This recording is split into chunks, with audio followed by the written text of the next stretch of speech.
Just another civilian nurse.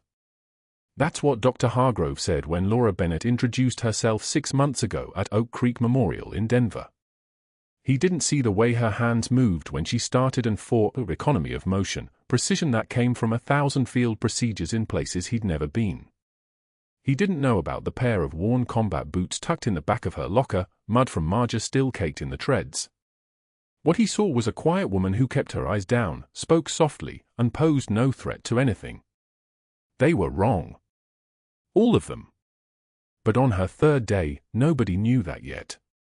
The pediatric intensive care unit hummed with fluorescent lights and the smell of antiseptic so sharp it burned the back of Laura's throat.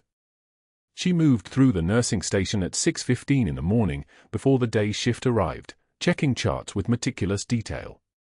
Her handwriting was precise, each entry dated, timed, and annotated with observations that went deeper than protocol required. She had learned to write like that in the field, where details kept people alive. Where a missed vital sign could mean someone didn't come home. She stopped at chart 47, a specialist consultation note dated 2 days prior. The billing code was wrong. Not slightly off. Fundamentally wrong. A level 5 consultation billed as a level 4. The difference was $847. She picked up the next chart. Chart 51. Same billing discrepancy. Chart 62. Again. Her pen hovered over the page as she scanned the pattern, her left hand steady, her breathing controlled. The tremor in her hand that came sometimes when sirens wailed, that happened when she wasn't thinking about it. Right now she was thinking about it. The tremor stayed away. This was the third time in 6 months that she'd noticed these billing errors. The first time, she'd assumed it was a data entry mistake. The second time, she'd convinced herself she was misreading the codes. The third time, there was no hiding from what this was. Insurance fraud. Systematic, repeated, and hidden inside the bureaucracy of specialist consultations that no one audited closely enough. She had served as a senior chief petty officer in the United States Navy for 12 years. She had treated wounds in field hospitals while bullets punched through corrugated metal walls. She knew the difference between an honest mistake and an intentional one. She closed the chart and returned it to the stack. "You're here early." The voice came from behind her, Dr. Marcus Hargrove, head of the pediatric intensive care unit, 48 years old, tailored white coat that probably cost more than Laura's monthly rent. His tie was silk. His watch was a Rolex that caught the fluorescent light and threw it back like a challenge. Laura turned, keeping her eyes lowered in that way she'd perfected since arriving at Oak Creek. Just a civilian nurse. No threat. No history. No opinion that mattered. "Patient charts need reviewing before rounds, doctor." "I see." He moved closer, watching her hands. She felt the weight of his attention like something physical. "You have a very precise approach." "I try to be thorough." He smiled. It wasn't a kind smile. It was the smile of someone who had just decided something about you. 3 days in and you're already staying late, reviewing things outside your scope. Impressive. Or obsessive. Hard to tell which. Just trying to do the job well. Of course you are. He picked up the charts she'd been reviewing, scanning them with the casual confidence of someone who'd never been questioned about his work. He set them back down without reading the details. "You know, I made a small wager with the nursing staff this morning. I bet them $50 you won't last more than a week here. What do you think about that?" Laura didn't move. Didn't flinch. Didn't feel the surge of anger that tried to rise in her chest like a fist. Instead, she took one measured breath through her nose, let it out slowly, and said in the same soft voice she'd been using all morning, "I think I'll prove you wrong, doctor. We'll see." He turned to leave, then paused at the threshold of the nursing station, hand on the door frame. "By the way, that for technique I observed yesterday, are very smooth. Where did you learn to start lines like that?" "School. Practice. Repetition. Interesting." Most nurses need 6 months to develop that kind of muscle memory. You did it in 2 days. He wasn't asking a question anymore. He was looking for something. What's your background, Ms. Bennett? She held his gaze for exactly 1 second, long enough to show respect but not defiance. Just nursing, doctor. That's all. He watched her for 3 more seconds, then nodded once and walked down the corridor. His footsteps faded toward the administrative offices. Laura returned to the charts. Her breathing remained steady. Her hands remained steady. But there was something in the way she moved after he left, a shift in posture, shoulders back, spine straighter.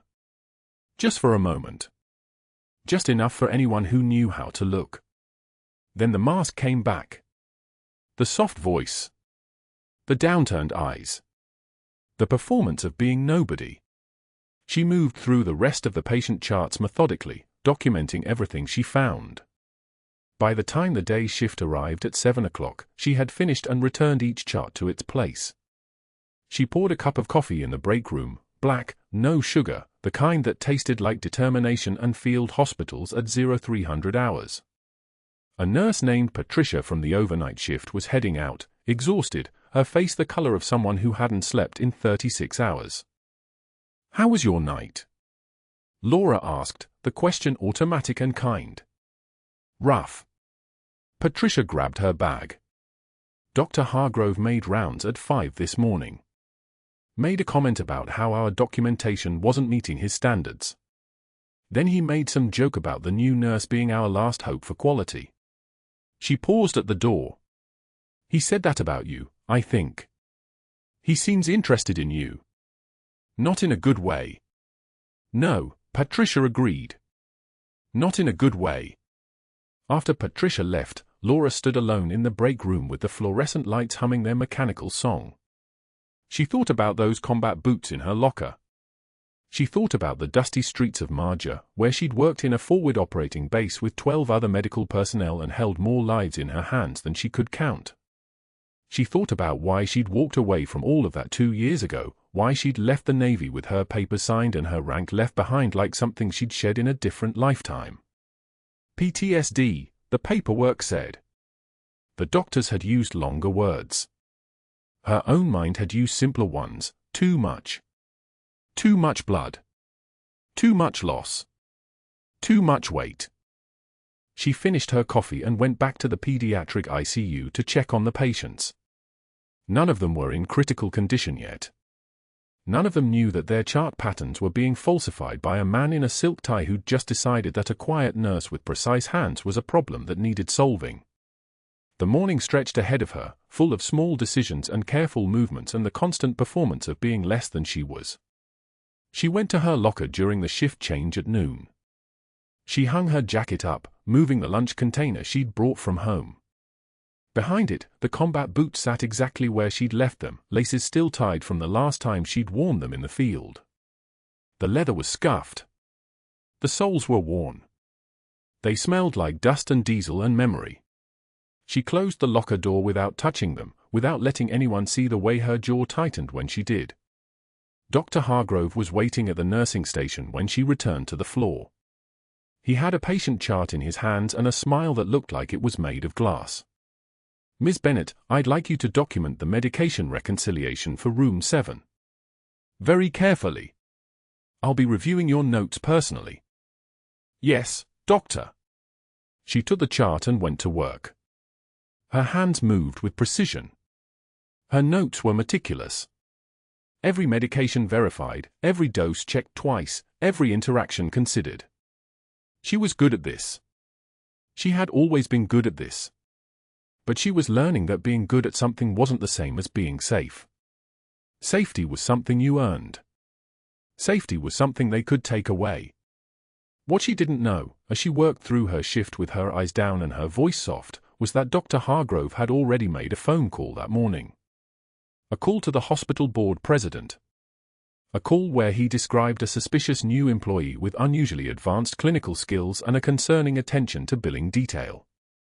A call where he'd mentioned the $50 wager not as a joke but as a test. A call where he'd planted the idea, carefully and deliberately, that someone would have to go. And he had for months of insurance billing fraud to protect, so it wouldn't be him. It would be the quiet nurse with the worn boots hidden in her locker, the one who didn't belong and didn't know it yet. The shift ended at 1900 hours. Laura changed out of her scrubs and walked past her locker without opening it. She drove home through Denver traffic as the sun fell behind the city skyline, turned red and gold and then black. She thought about 7 doctors. She thought about a child she hadn't met yet. She thought about the $50 bet, and what it meant when someone that powerful decided you were a threat. She had no way of knowing that the threat was already moving, spreading through the hospital bureaucracy like an infection, waiting for the right moment to strike. But she would find out. Soon. And when she did, those combat boots were coming out of her locker whether she liked it or not. The cafeteria was crowded, the lunch line moving with the chaotic rhythm of a hospital shift change. Laura sat at a corner table, away from the nursing staff clustered near the windows, her lunch tray balanced carefully in front of her, a sandwich, an apple, black coffee. She'd learned early that isolation was safer than proximity. Less chance of hearing her name twisted into something mockery-shaped. She didn't see Dr. Hargrove approach until his elbow was already moving. The tray went up. The tray came down. Coffee splashed across her lap in a scalding wave, the sandwich skidding across the tile floor, the apple rolling under a neighboring table. The crash of ceramic on linoleum was loud enough that half the cafeteria turned to look. Hargrove's 3 colleagues, residents who'd learned quickly that laughing at his jokes was part of the job description, erupted in laughter. One of them clapped. Actually clapped.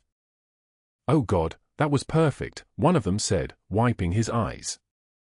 Laura sat motionless for exactly 3 seconds. Her scrubs were soaked. Her lunch was gone. The wetness spreading across her thighs was still burning, but she didn't move, didn't flinch, didn't acknowledge the heat at all. She simply looked down at the mess, then looked up at Hargrove's face. His smile was triumphant, the kind of smile a predator wears when it's just drawn blood and the prey didn't run. One tear escaped her left eye. Just one. Not from pain. Not from humiliation. From the sheer effort of standing still while her hands wanted to move through muscle memory that had nothing to do with nursing. She wiped the tear with her right index finger, maintaining eye contact the entire time. Her hand didn't tremble. Her jaw didn't clench. Her voice, when she spoke, was the color of still water. "I've carried wounded men twice your size through minefields in Marja," she said quietly. "I can certainly handle your paperwork, doctor." The laughter stopped. Not slowly. Not gradually. It stopped like someone had cut the audio feed. Hargrove's smile fractured for just half a second, a moment so brief that most people would have missed it. But Laura didn't miss it. She'd spent 13 years learning to read micro-expressions in the faces of commanding officers, reading the instant before a decision went one way or another. His smile came back, but it was different. Thinner. Less certain. "Clean yourself up," he said, and walked away without waiting for a response.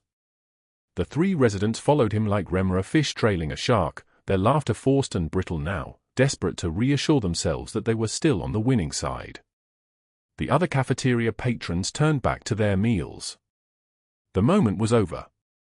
It would be story-worthy for approximately 45 minutes before everyone moved on to the next crisis, the next complaint, the next small humiliation that was just the cost of working under someone like Hargrove. Laura gathered her scattered lunch. Someone brought her paper towels. Someone else apologized for his behavior, whispering it so the others wouldn't hear. She thanked them in the way of people who didn't want to be remembered, and changed her scrubs in the staff locker room, the pair of worn combat boots visible on the bottom shelf for just a moment before she closed the metal door. Those boots had walked through bazaars in Kandahar. They'd carried her through a field hospital in the Kuna province when the electricity died, and she'd done 3 emergency cesarean sections by headlamp, relying entirely on touch and experience. They'd never touched the floor of a civilian hospital. They'd never needed to.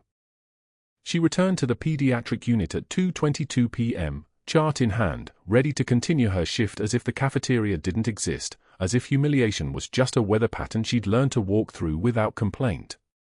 By 3:15 p.m., Dr. Hargrove found her at the nursing station, surrounded by residents doing afternoon rounds. Laura had organized 6 patient charts in perfect order, each one flagged with the exact notes that would make his signatures move faster. She approached him with the stack, her movements economical, her posture neutral, the posture of someone making a request that was reasonable and would be handled reasonably in return. He didn't take them. Instead, he turned to face the residents who were watching with the nervous energy of people who sense blood in the water. "Our newest colleague here," he announced, "seems to think organization is her strong suit." He took the charts from her hands and threw them. Not dropped. Threw. The paper scattered across the tile like snow, some of them sliding under the desk, others floating down in lazy arcs. His voice came out bright and loud and meant for the entire room to hear. "Pick that up, sweetheart. And next time, try harder." Laura felt the eyes on her. 12 staff members, all of them watching to see if she would break. If she would cry. If she would finally validate the bet that Hargrove had made, that she was soft, that she was temporary, that she would quit by Friday when real work turned out to be too hard. She bent slowly. Methodically. She gathered each page, moving with the deliberate grace of someone who had done far worse things than pick up paper. One measured breath. That was all she allowed herself. Just one breath to reset the baseline, to remind her hands that they'd done this before, carried things, steadied things, held things together when everything was falling apart. She reorganized the charts. Alphabetical by room number. Hargrove's preference. She knew his preferences. She'd learned them by watching, by listening, by the kind of tactical observation that had kept her alive in places where mistakes cost lives. She handed the stack back to him. Their eyes met for 1/2 second. In that moment, she let him see something, not anger, not fear, but the absolute certainty of someone who had already survived the worst. The kind of calm that comes from having been tested and found yourself still standing. "I've carried wounded men twice your size through minefields in Marja," she said quietly, her voice lower this time, directed only at him. "I can certainly handle your paperwork, Doctor." One of the residents exhaled quietly. Another shifted his weight. The senior attending looked down at his phone suddenly, finding something very interesting on its dark screen. Hargrove's jaw tightened. His fingers flexed twice, opening and closing. Then he turned away, and the moment passed like a door slamming shut. That was when the automatic doors to the emergency department burst open and the paramedics came running. The gurney was moving fast, too fast for something so small. A child. No more than 7 or 8 years old, his small frame dwarfed by the equipment surrounding him. His oxygen mask was fogged, refogged, fogged again with each breath.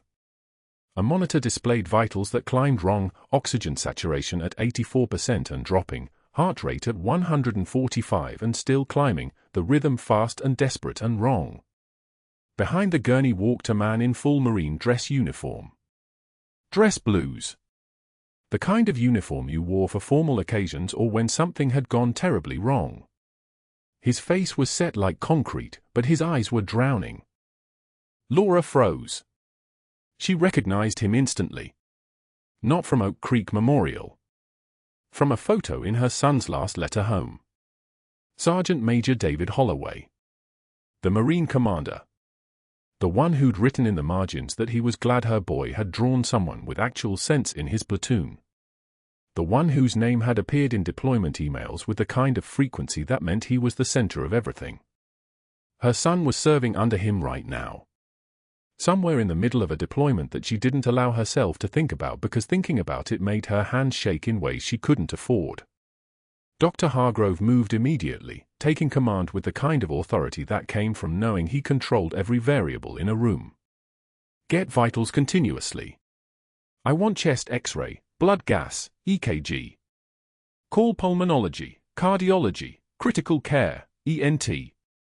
Someone get infectious disease. The pediatric ICU spun into motion. Nurses appeared like they'd been waiting for this. A respiratory therapist emerged from somewhere with a ventilator kit. Equipment arrived: monitors, infusion pumps, warming blankets. The air seemed to compress with urgency, with the specific gravity that came when a child was in distress, and everyone in the room understood that this was the one thing that mattered. Laura watched the monitors climb and fall and climb again. Oxygen saturation at 81%. Heart rate at 152. The boy's small hands moved in rapid, frantic gestures. Sign language. His mother appeared at his bedside, crying, her hand shaking as she interpreted, "He says he can't breathe. It hurts. It hurts when he breathes." Laura moved to the monitor console, ostensibly to help with the vital sign documentation, but her eyes were locked on the chest X-ray that had just appeared on the screen. One side of the chest looked hyperinflated. The mediastinum was shifted. The pattern was familiar. Too familiar. The kind of pattern she'd seen twice in field hospitals when pressure built up inside the chest cavity with nothing to release it. She pulled up the previous imaging. Compared the angles. Reviewed the labs. Over the next 6 hours, the specialists arrived. She watched them filter in, one by one, each one handpicked by Dr. Hargrove from his network of favors and professional obligations. Pulmonology at 5:15 p.m. Cardiology at 5:36 p.m. Infectious disease at 6:20 p.m. Critical care at 6:52 p.m. ENT at 7:51 p.m. Anesthesiology at 8:05 p.m. Pediatric surgery at 8:42 p.m. 7 specialists. All of them conferencing outside the ICU room, their voices low and professional and final sounding. Laura charted from the nursing station, her notes meticulous, her observations detailed: temperature, heart rate, blood pressure, oxygen saturation, respiratory effort, mental status. The kind of notes that couldn't be ignored or dismissed. The kind of notes that created a record. Midnight came. The 7 specialists lined up like a jury, and Sergeant Major Holloway stood at attention beside his son's bed, standing like he was being court-martialed, like he was about to receive news that would end his career, his life, his reason for being. The specialist team delivered their consensus with the practiced gentleness of people who'd done this 1,000 times: irreversible respiratory failure, recommend comfort care only, consider withdrawing mechanical support. Sergeant Major Holloway's jaw worked once. Twice. His hand moved to sign something to Marcus. She couldn't see clearly from where she stood, but his fingers moved with the trembling intensity of someone putting their entire soul into a language that only their child could understand. That was when Laura noticed it. The trachea had shifted. Not slightly. Measurably. The kind of shift that happened when pressure accumulated on one side of the chest cavity. She pulled up the X-rays again and overlaid them, the most recent against the one from arrival. The shift was there. Clear. Obvious once you knew to look for it. But that wasn't the worst part. The fluorescent lights hummed their mechanical prayer above Marcus Holloway's bed as the 7 specialists filed out of the PQ, their leather-soled shoes clicking against the polished tile in descending order of prestigious affiliation. Johns Hopkins. Mayo. Children's Hospital Colorado. Each one had reviewed the imaging, the lab work, the arterial blood gas values that told a story of a body in free fall. 48 hours of declining oxygen saturation despite maximum ventilatory support, 100% oxygen, positive pressure at levels that would ordinarily force air into even the most stubborn lungs. The machines were screaming. The numbers were screaming.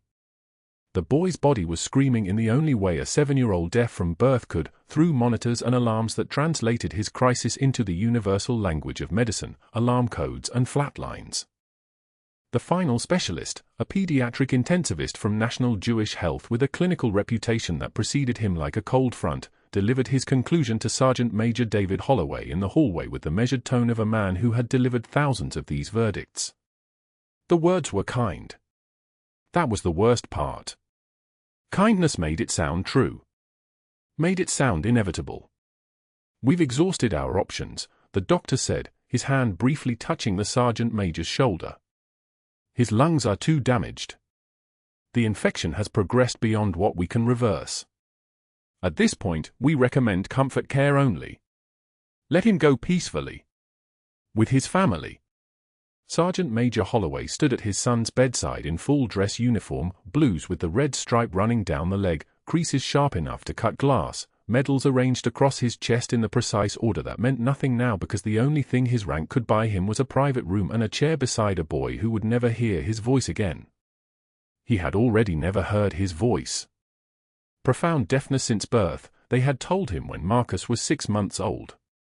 But the Sergeant Major had spent 7 years communicating with his son through touch and sign language and the vibrations of his footfalls on the floor that Marcus could feel like a second language written into the wood. Now even that was being taken. The machines were taking even that.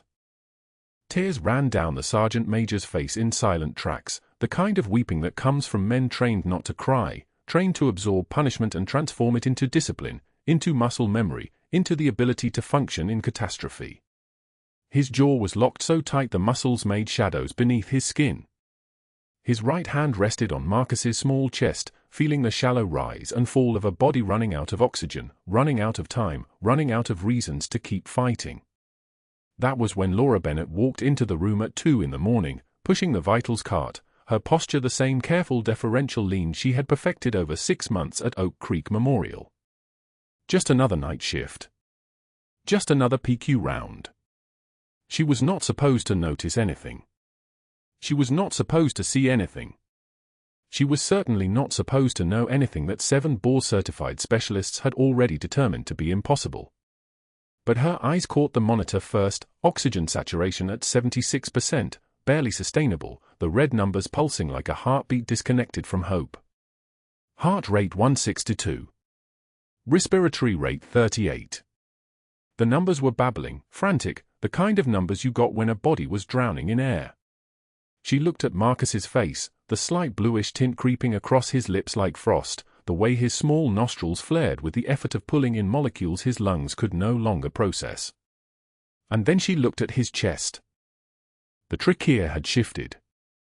She could see it in the way his neck looked asymmetrical, the tube in his throat pulled to the left like a rope under tension. The right side of his chest was not moving. Not at all. While the left side rose and fell with the ventilator's mechanical breaths, the right side sat absolutely still, a lung that had already surrendered, that had collapsed under pressure the way lungs did when air accumulated in the space between the lung tissue and the chest wall. Tension pneumothorax. The diagnosis arrived in her mind with the weight of certainty born from having seen it before, from having treated it before, from having watched Marines come through the casualty receiving station in Marja with chest wounds that produced exactly this clinical picture. She moved to the bedside and placed her hands on Marcus's right side, moving from the ribs down toward the spaces between them, her trained fingers reading the story the chest was telling. When she percussed with her fingernail against his skin, the sound that came back was hollow. Drum-like. Wrong. The resonance of air where lung tissue should be, the acoustic signature of a cavity under pressure, a pneumothorax not just collapsed but expanding, pushing on the heart, compressing the vena cava, cutting off the venous return that meant there would soon be no blood pressure at all, and then no blood pressure would mean no perfusion, and no perfusion would mean no oxygen to the brain. And no oxygen to the brain would mean the flat line she could already see coming like a train on a single track. She reached for the emergency cart, muscle memory pulling her hand toward the drawer where the needle kits were stored, her fingers already knowing which gauge she would need, a 14-gauge angiocatheter, the kind that moved fast, that cleared space quickly, that let the air escape before it could kill. She had done this in forward operating bases with nothing but a light source and the knowledge that speed was the difference between a Marine walking out on his own power and a Marine being carried out in a body bag. The doorway darkened. Dr. Hargrove's voice came first, ice-cold, cutting through the ambient hum of machines like a scalpel through tissue. Step away from that patient, Bennett. Laura's hand froze halfway to the catheter kit.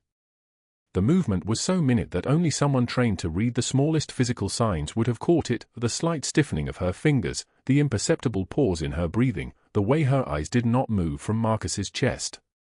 7 specialists have reviewed this case, Dr. Hargrove continued, positioning himself in the doorway, his body language broadcasting absolute authority, absolute conviction.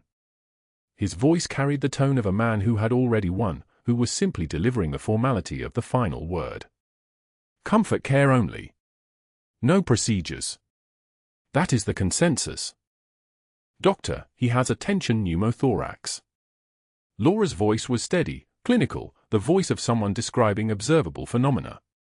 The tracheal deviation is visible. The right side of his chest, there are no breath sounds. No chest rise. When I percuss the right hemithorax, the resonance indicates. I said step away. Now. Dr. Hargrove moved closer, his body inserting itself between Laura and the ventilator, between Laura and Marcus, between Laura and the 14-gauge needle that was sitting 2 feet away. That is a direct order. Laura looked at the needle kit. She looked at Marcus's lips, which had darkened to a shade of blue that meant minutes, not hours. She looked at the monitor, where the oxygen saturation numbers were dropping like a stone down a well, 74, 72, 70. She looked at Sergeant Major Holloway, whose hand never left his son's chest, whose eyes were reading her face like a man trying to decode whether hope was still a word that applied to him.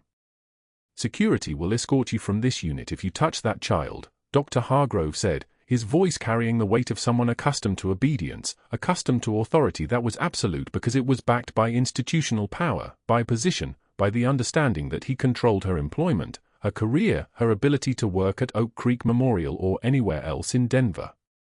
His smile was small and confident.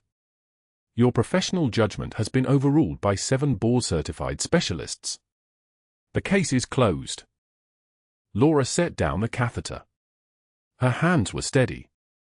Her breathing was even. She did not tremble. She did not show the fracture that was opening inside her chest, the widening gap between what she knew to be true and what she was being ordered to accept as inevitable. She walked out of the room and back to the nursing station, where the documentation waited, where her charting would create a permanent record of what she had seen and what had been prevented. At the nursing station, she wrote it all down. The tracheal deviation. The asymmetrical chest movement. The hollow percussion. The declining oxygen saturation despite maximum support.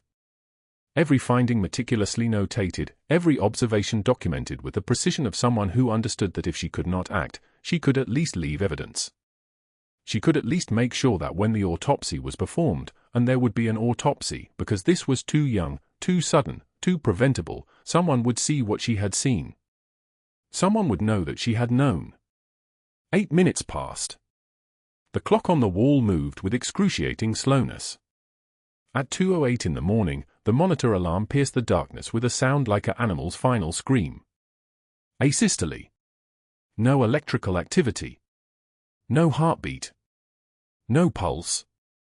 The sound that meant the human body had stopped being a person and had become a medical emergency, and even that could not last because there was nothing left to resuscitate, nothing left to save, nothing that 7 specialists and 1 doctor's pride had not already decided was beyond recovery.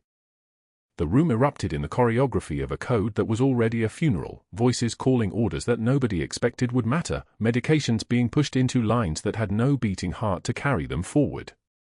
Laura stood at the nursing station and continued writing, her pen moving across the page with the same steady pressure she had applied to Marcus's chest when she was reading his body's truth.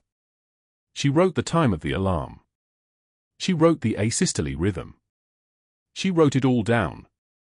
And then the real nightmare began.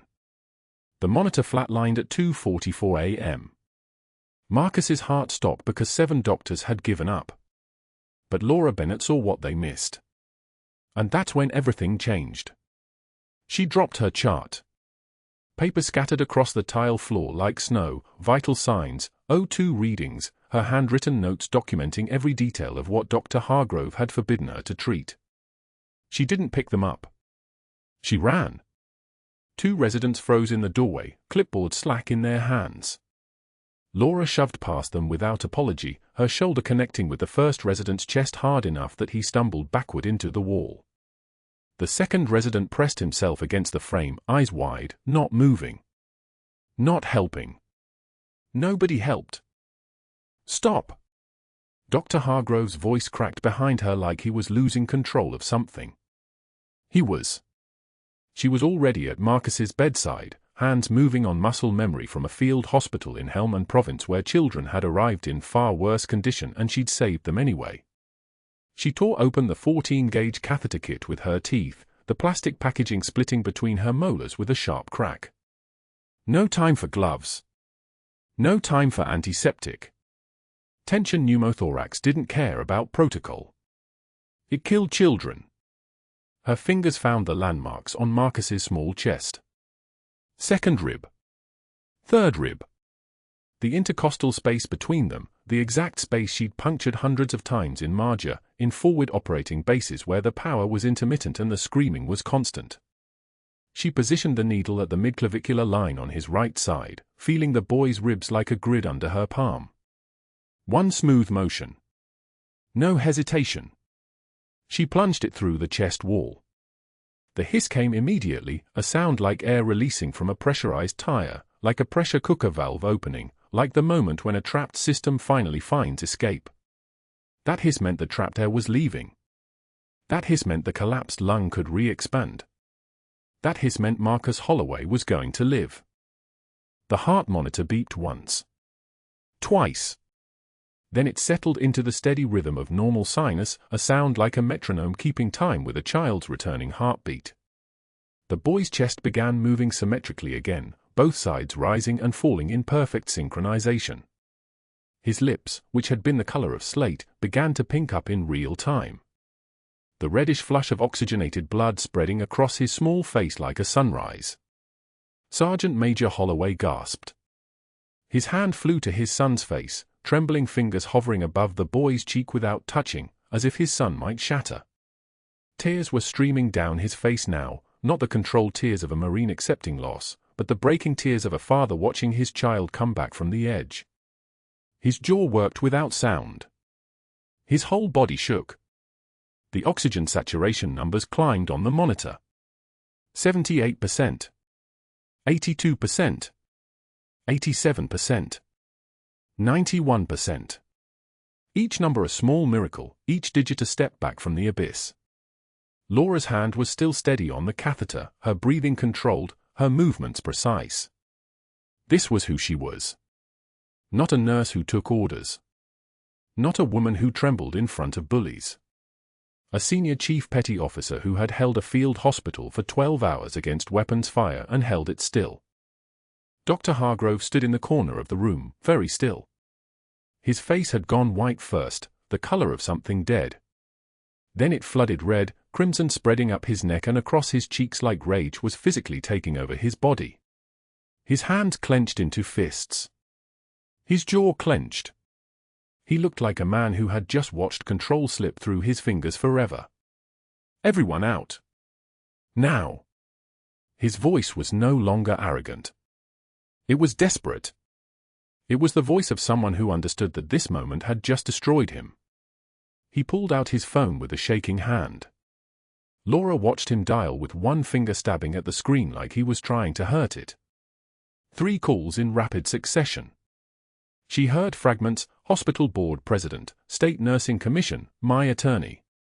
She heard him describing her actions as reckless, unauthorized, dangerous.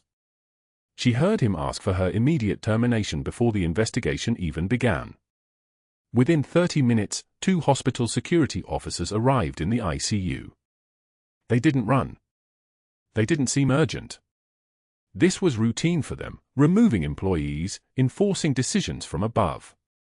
They approached Laura at Marcus's bedside with the neutral expression of men following procedure. Ms. Bennett, you need to come with us. Not a request. Not even phrased as an order. Just a statement of fact, delivered the way people announce the weather. Laura removed her stethoscope from around her neck. The metal earpieces were still warm from her ears. She set it gently on the bedside table beside the monitor, beside the forestand, beside the evidence that she had been right and 7 doctors had been wrong. One measured breath. She looked at Sergeant Major Holloway, at his hand still hovering over his son's face, at the tears still streaming down the face of the most powerful man she'd ever met. Your son is going to be fine, sir. Her voice was level. Calm. the voice of someone who had accepted the cost of doing the right thing. They took her through the ICU in silence. The other nurses watched her pass, eyes forward, not meeting hers. Nobody stood up. Nobody said anything. The weight of their silence was almost worse than if they'd condemned her aloud. In that silence was the knowledge that they knew what she'd done was right, and they were choosing not to say it. They took her through the main hallway where the fluorescent lights buzzed overhead like imprisoned insects. They took her past the break room where she'd spent 100 shifts drinking cold coffee and reading charts. They took her to security and sat her at a desk while an officer checked inventory, her hospital badge, her key card, her locker contents, 3 extra pens she'd stolen from supply, a sweater she'd left behind in January, a photograph of her daughter taped to the inside of the door. Everything except the combat boots. Though she carried herself in a clear plastic bag. The hospital president arrived at 5:16 a.m., still in evening clothes, his tie loosened, his face heavy with the knowledge that something very bad had happened on his watch. He handed her an envelope. His hands didn't shake, but they moved slowly, like each motion hurt. Unauthorized invasive procedure. Insubordination. Immediate dismissal pending investigation by the state board. The words were printed on hospital letterhead, official and sterile and final. Security will escort you from the building. You'll be contacted regarding the formal hearing. Laura took the envelope. She didn't open it. She already knew what it said. 2 hours later, she was sitting at her kitchen table in a house that smelled like her daughter's shampoo and the ghosts of 1,000 dinners she'd cooked and a life that had felt almost normal until today. She was still in scrubs. The scrubs were stained with Marcus's blood, with the iodine from the PrEP solution, with the evidence of what she'd done right. The termination letter was spread before her like a map of betrayal. She was crying, not the careful, controlled tears she allowed herself in private moments, but the kind of crying that came from somewhere deeper, somewhere that had held too much for too long. Her daughter found her that way. 12 years old, home early from the neighbors because Mrs. Chen had called to say something was wrong. Would Laura come get her? But Laura couldn't go anywhere. Laura had nowhere to go. Mom. Her daughter's voice was small. Uncertain. Why are you home early? What happened? Laura couldn't find words. She'd held wounded men twice Dr. Hargrove's size, carried them through minefields, kept them alive long enough for medevac. She'd earned 2 Bronze Stars with Valor. She'd earned a Purple Heart. She'd done things that required courage that people in this hospital would never understand. And now she couldn't explain to her own daughter why saving a child had cost her everything. She reached for her daughter and held her, the combat boots sitting in their clear plastic bag on the floor beside the chair, the only proof that she'd been anyone other than just another nurse who'd tried to help and been destroyed for it. But that wasn't the worst part. Not yet. 3 days later, that was when the real story began. 3 days later, the ambulance bay doors slammed open and the paramedics wheeled through a stretcher carrying an unconscious man, 38, dark hair, multiple trauma indicators from a vehicle collision on Interstate 25. The ER team mobilized on instinct, running vitals, shouting bed assignments, the controlled chaos of emergency medicine in motion. Laura had returned to work that morning after her firing, applying for a position in the same hospital that had just terminated her, the application approved by a sympathetic administrator who'd watched the security tape of her being escorted out. She wore a different scrubs color now, reassigned to trauma, a lateral move that felt like mercy. The unconscious patient was wheeled into Trauma Bay 3, and Laura moved toward him with the others, her hands already pulling on fresh gloves. Then he opened his eyes. The moment consciousness returned, the man's pupils dilated, his body went rigid, and Pashto erupted from his throat, raw, animal sounds of recognition and terror. Ameriki Zon. The American woman from the Marja compound. The one who wouldn't let us take the medical supplies. His voice cracked across every syllable, hands clawing at the stretcher straps. The entire trauma team froze. Residents stared. The trauma surgeon's hand stopped mid-examination. Laura's gloves remained steady as she continued assessing, her movements mechanical, her face a mask of professional neutrality, the same composure she'd maintained when Dr. Hargrove knocked her lunch tray to the floor. The man kept screaming, his accent thick, his memories violent. "You stood at the gate. You had a rifle. You said no. No supplies. American warrior woman." The ICU nurses exchanged glances. One resident whispered to another, "Does anyone know what he's saying?" Laura knew exactly what he was saying. A voice cut through the chaos, deep, commanding, military precise. "What is happening in here?" Sergeant Major David Holloway stood in the doorway, still in his dress uniform from a meeting at the Pentagon, his presence immediate and absolute. His eye swept the room, found Laura, and stopped. The recognition happened in stages, first confusion, then the careful assembly of memory, then something that looked like understanding mixed with disbelief. His shoulders squared. His jaw tightened. When he spoke again, his voice carried the weight of 600 men under his command, Senior Chief Petty Officer. The room held its breath. Laura looked up from the patient monitor, and for the first time, the careful deferential posture she'd maintained for 6 months straightened into something entirely different. Her chin lifted. Her shoulders rolled back. When she spoke, the voice that emerged was not soft or apologetic, it was the voice of someone accustomed to being obeyed. "Yes, sir. Sergeant Major." The 2 words carried 7 years of classified operations, 3 tours of duty, and enough compartmentalized secrets to keep both their clearances intact. Holloway's eyes went wide for precisely 1 second before his training reasserted itself and his expression locked neutral. The trauma surgeon looked between them, bewildered. A resident leaned toward another. Did she just call him Sergeant Major? Is she military? The doors burst open again. A Navy SEAL commander entered, tall, scarred across the left cheekbone, the kind of presence that made the air pressure change, moving with the terrifying fluid precision of apex predators. His uniform was dress whites, medals arranged in descending order of valor, and his eyes found Laura immediately, as if he'd been briefed on her exact location. He stepped into the center of the trauma bay, and when he spoke, his voice carried the authority of JSOC Task Force 121, the weight of operations that didn't exist in any official record. "Attention, Oak Creek Memorial staff." It wasn't a request. The entire team froze. Even the trauma surgeon straightened without thinking. "I am Commander James Mitchell, Naval Special Warfare Development Group.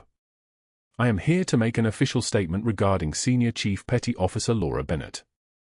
He turned slightly, his eyes meeting hers for a moment, not unkindly, but with the assessment of someone who'd survived wars alongside her.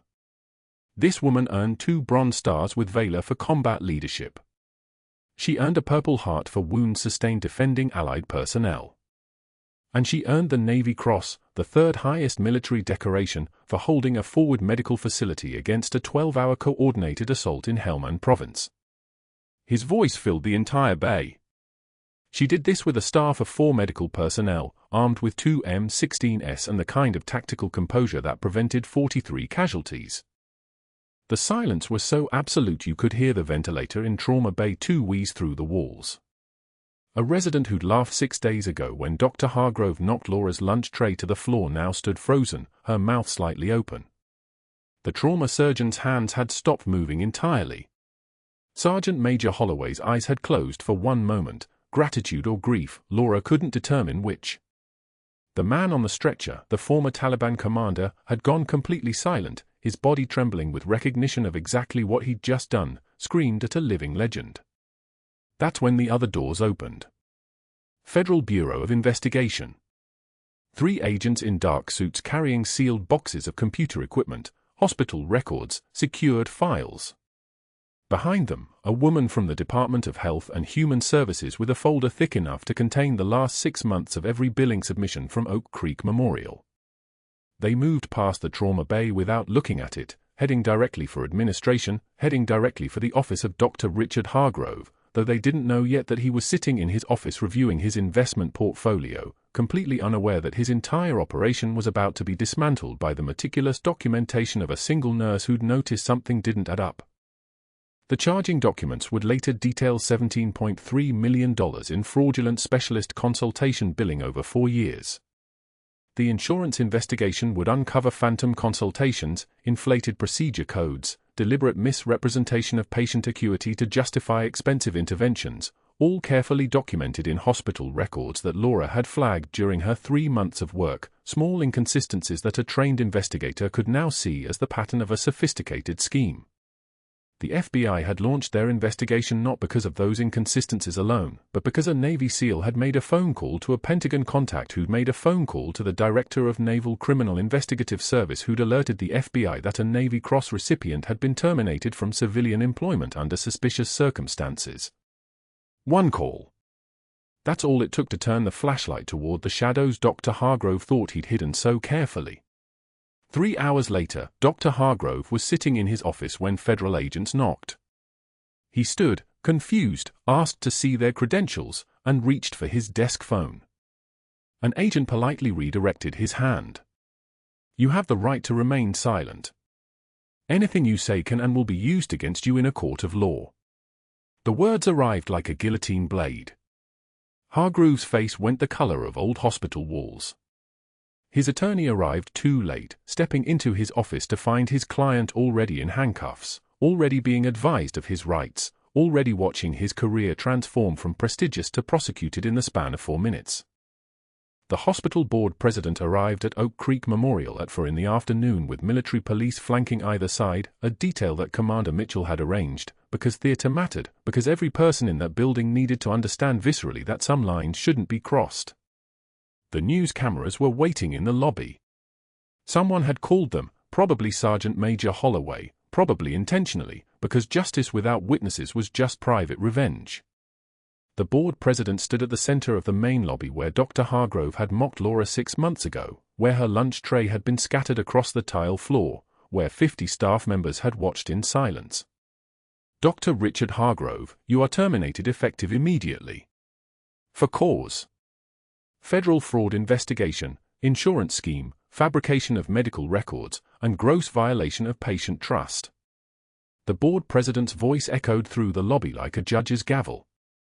"Your medical license is under review by the Colorado Medical Board. Your credentials here are revoked. Your access to all hospital systems is now disabled." Security officers entered carrying a cardboard box containing Hargrove's personal items, the photos from his office, his diplomas, his commendations. They removed his badge. They removed his white coat. They removed his key card.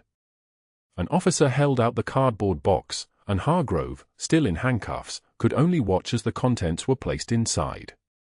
A resident who had laughed in the cafeteria now stared at the floor. A nurse who had said nothing stood with her phone recording, capturing every second of it. The cafeteria worker who'd watched silently was already messaging everyone she knew about what was happening in the lobby.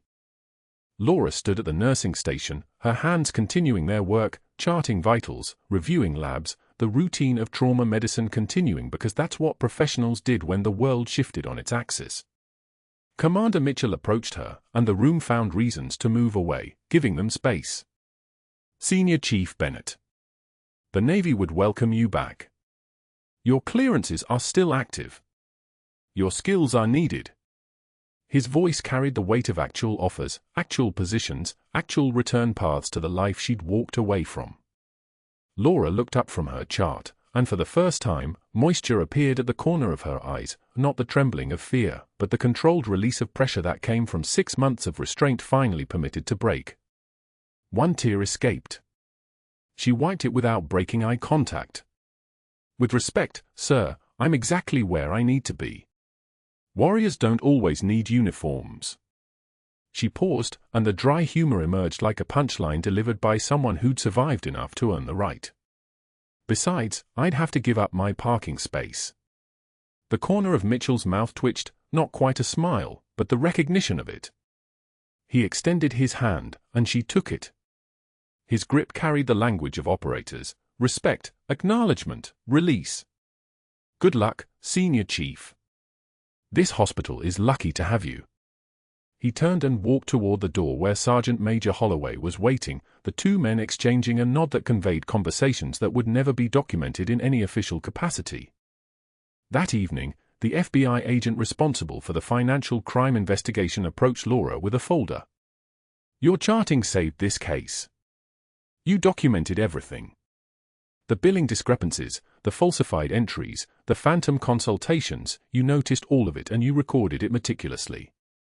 When we cross-referenced your notes against the actual billing submissions, we had him." Laura accepted the folder without looking inside. "I just did my job." The agent held her gaze. "Exactly. You did your job perfectly. That's what good people do. That's rare." The agent walked away, leaving Laura alone at the nursing station as the evening shift took over and Trauma Bay 3 was cleaned and restocked for the next emergency, the next crisis, the next person who would need someone who paid attention. Over the following weeks, news broke in fragments. Dr. Hargrove negotiated a plea deal to avoid prison time, surrendered his medical license permanently, watched as federal prosecutors seized his assets for restitution. Former colleagues testified against him. Residents and nurses who'd remained silent under his authority suddenly had stories to tell, suddenly felt empowered to speak because Laura's refusal to be destroyed had created permission for everyone else's voice.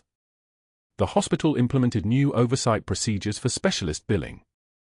The Colorado Medical Board launched investigations into similar patterns at 3 other institutions where he'd worked previously. The system that had protected him for so long became the apparatus of his downfall.